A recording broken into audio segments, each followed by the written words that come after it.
Picture this. You're standing at a crossroads, paralyzed by indecision.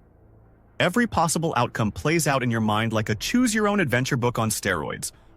Welcome to the world of overthinking, where your brain is both your greatest ally and your worst enemy. Now, before we dive into this cerebral roller coaster, let's get one thing straight. If you're watching this video to figure out what it's about, you're doing it wrong. The real intel is in the comments section. That's where the true connoisseurs of overthinking gather to dissect every frame, every word, and probably the background music too. So, if you haven't checked the comments yet, pause this video and go do that. I'll wait.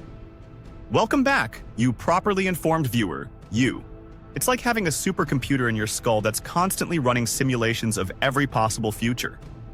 Sounds great, right? Well, it's both a blessing and a curse, much like being able to hear what everyone thinks about you, only to realize that no one actually thinks about you at all. Ouch. Let's start with the blessing part. Overthinking can be your secret weapon in a world that often rewards preparation and foresight.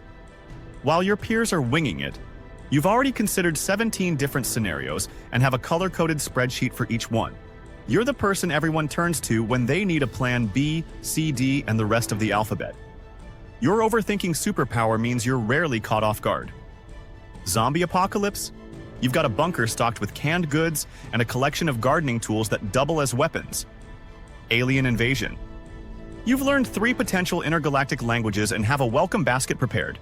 Your friends might roll their eyes, but deep down, they're jealous of your preparedness. But here's where the curse kicks in. While you're busy preparing for every possible future, you might be missing out on the present.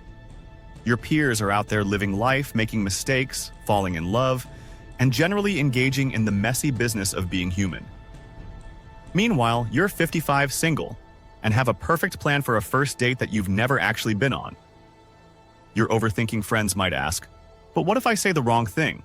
What if they don't like me? What if I accidentally mention my collection of rare fungal samples and they run screaming? To which the rest of the world responds, what if you just tried it and found out? This is where we enter the philosophical debate portion of our program. Is it better to live a life of careful consideration, where every move is calculated and every risk assessed?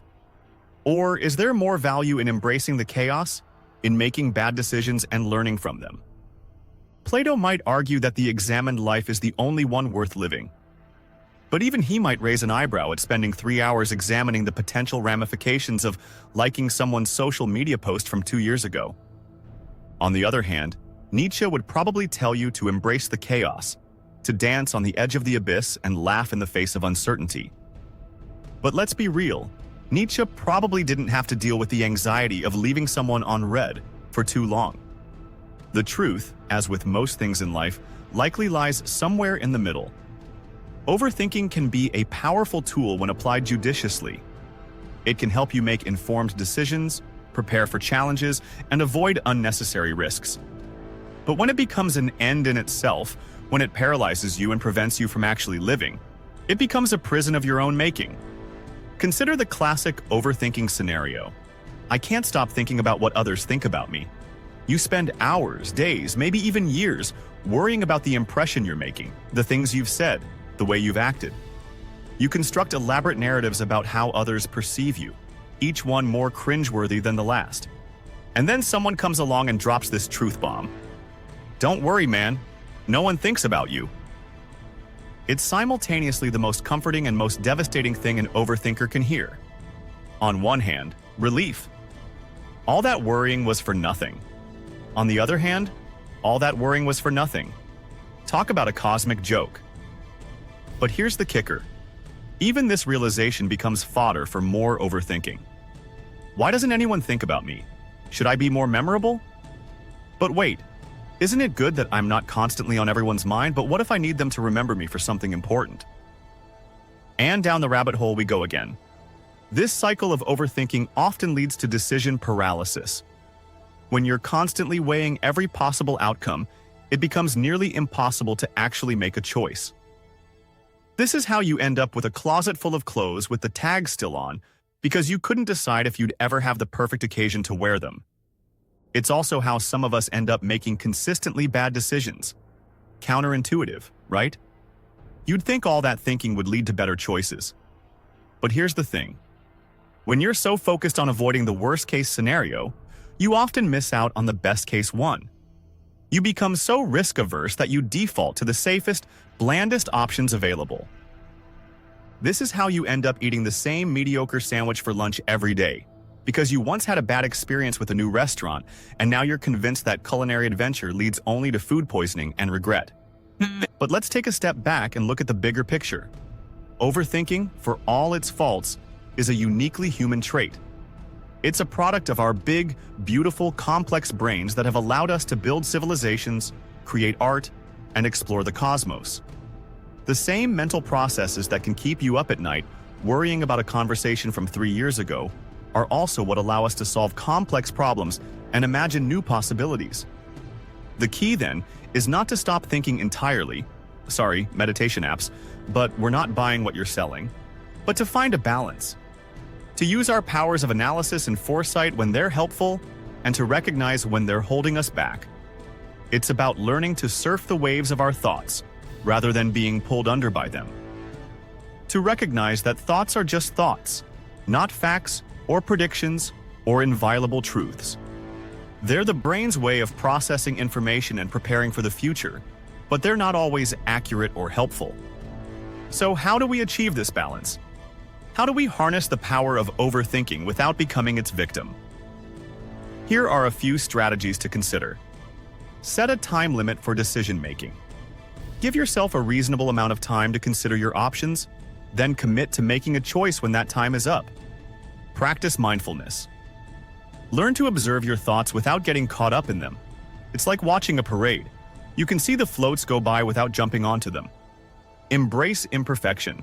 Recognize that not every decision needs to be optimal. Sometimes good enough is, well, good enough. Take action. Often, the best way to stop overthinking is to do something, anything. Action breeds clarity. Seek perspective. Talk to friends, family, or a therapist. Sometimes an outside view can help you see when you're spiraling. Use your powers for good. Channel your overthinking into productive activities like creative problem solving or strategic planning. Practice self-compassion. Be kind to yourself when you catch yourself overthinking. It's a human trait, not a personal failing. Remember, the goal isn't to stop thinking altogether. It's to think in a way that enhances your life rather than restricts it. To use your mind as a tool rather than being used by it. In conclusion, overthinking is indeed both a blessing and a curse. It's a testament to the incredible capacity of the human mind, but also a reminder of our limitations. It can prepare us for the future or trap us in the past.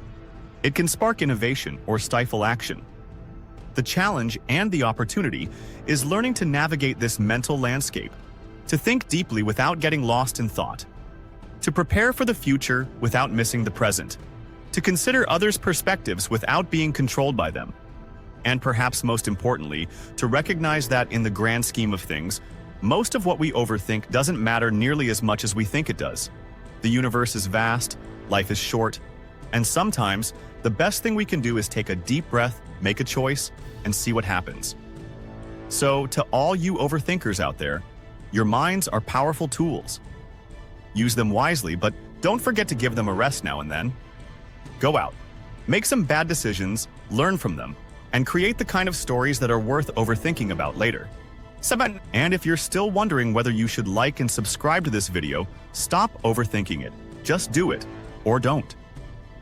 Either way, the world will keep spinning, and you'll have plenty of other things to overthink about tomorrow.